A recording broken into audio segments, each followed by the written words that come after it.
வந்து பன்னீர் பரோட்டா பண்ண போகிறேன். பன்னீர் பரோட்டா வாங்கிறதுக்கு செய்கிறதுக்கு பன்னீர் கடையில் வாங்கிக்கலாம். அப்படி வாங்க முடியாத பட்சத்தில் ஒரு பால் பாக்கெட் எடுத்துருக்கேன். பால் பாக்கெட் 1/2 லிட்டர் பால் காய்க்கிறேன்.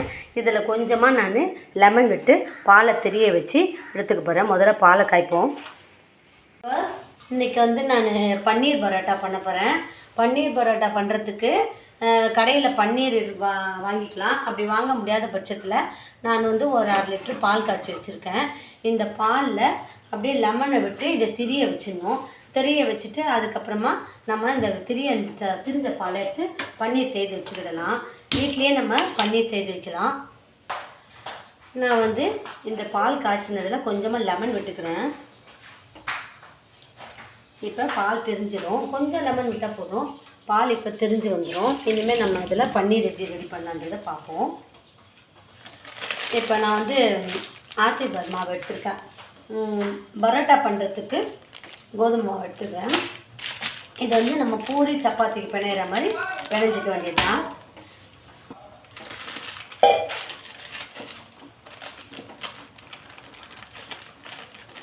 ரெண்டு பேருக்கு தான் கொஞ்சமாக பண்ணால் போதும். இப்போ நான் இவ்வளோ மாவு எடுத்துருக்கேன். கொஞ்சமாக பால் ஊற்றிக்கலாம். பால் ஊற்றி பண்ணால் நல்லாயிருக்கும். பூரி சப்பாத்தி எதுக்குமே கொஞ்சம் பால் ஊற்றிக்கோங்க, ரொம்ப நல்லாயிருக்கும். இப்போ வந்து இதுக்கு கொஞ்சமாக சால்ட்டு போட்டுக்கிறேன்.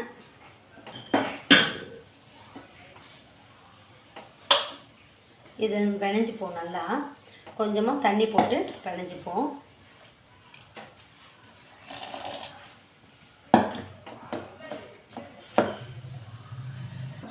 பால் திரிஞ்சிச்சு பாருங்கள்.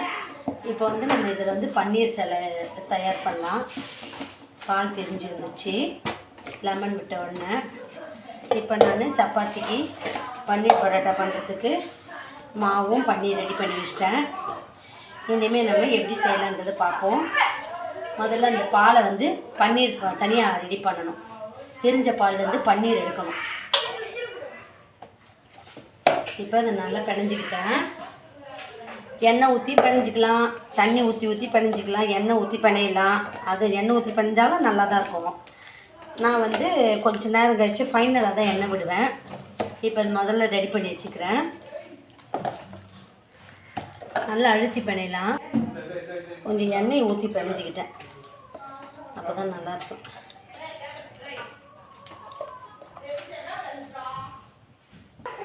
ஃபஸ்ட்டு ஒரு உருண்டையாக பிடிச்சி எடுத்துக்க போகிறேன்.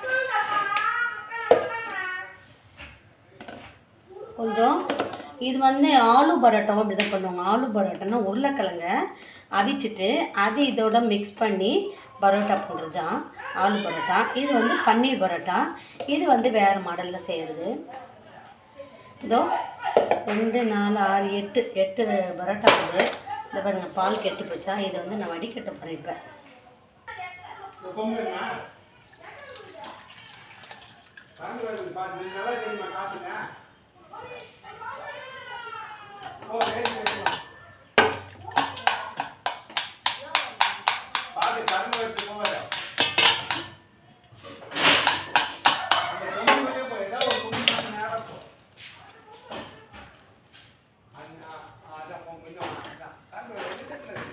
இப்போ இதை நல்லா தேய்ச்சி எடுத்துக்கணும். பன்னீர் நல்லா தேய்ச்சா நல்லா வரும்.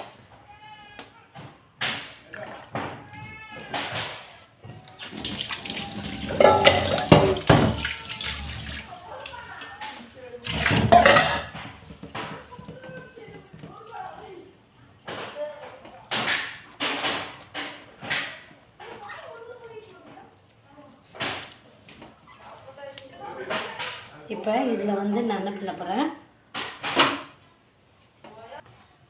இப்போ பன்னீர் பரோட்டா பண்ணுறதுக்கு ஜீரகத்தூள் கொஞ்சம் போட்டுக்கிறேன். இந்த திரிஞ்ச பாலில் ஜீரகத்தூள், கரம் மசாலா தூள், கஸ்தூரி மேத்தி, இது வந்து வெந்தயத்தை ஊற வச்சு அதை விளைய வச்சோன்னா அதில் வர செடி தான் கஸ்தூரி மேத்தி. அதை வந்து நிழல்லையே காய வச்சுக்கிறது. இதை பாருங்கள். இப்போ நான் இதை ரெடி பண்ணி வச்சிட்டேன். இப்போ நம்ம வந்து பன்னீர் பரோட்டா எப்படி பண்ணலான்றது பார்ப்போம். இதில் கொஞ்சம் உப்பு போட்டு வச்சுக்கணும். லைட்டாக சால்ட்டு போடணும்.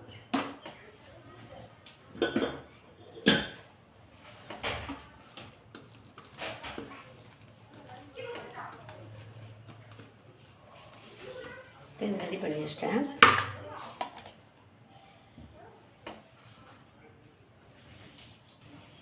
இப்போ தோசைக்கல் அடுப்பில் வச்சுருக்கேன். இப்போ நான் வந்து ஒரு மாவு தட்டி எடுத்துருக்கேன்.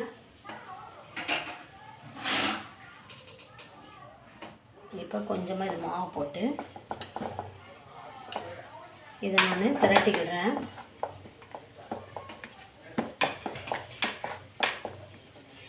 இப்போ இதில் கொஞ்சமாக நான் பன்னீர் செய்து வச்சேன் பார்த்தீங்களா, அதை போட்டு இதை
சரி, பன்னீர் பரோட்டா சாப்பிட்டு பார்க்குறீங்களா?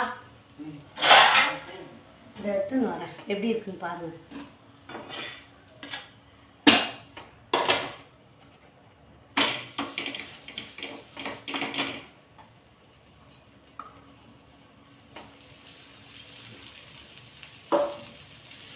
சிம்மில் வச்சு தான் பண்ணியிருக்கேன்.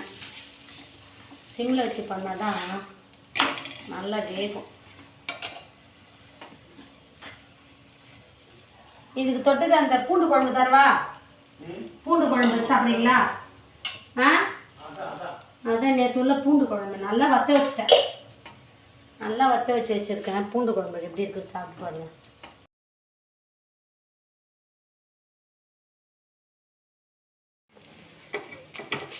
பன்னீர் பரோட்டா தயாராகிடுச்சு. இது சிம்மில் வச்சு தான் செய்யணும். அப்படியே நல்லா அமுக்கி விடணும்.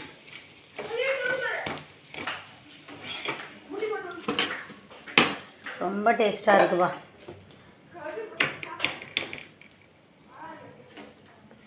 தேங்காய் எண்ணெய் கொஞ்சம் விட்டுக்கலாம். இப்போ ஒரு பன்னீர் பரோட்டா இருக்குது. அதை நேற்று உள்ள பூண்டு குழம்புல விரசி சாப்பிட்டு பார்ப்போம்.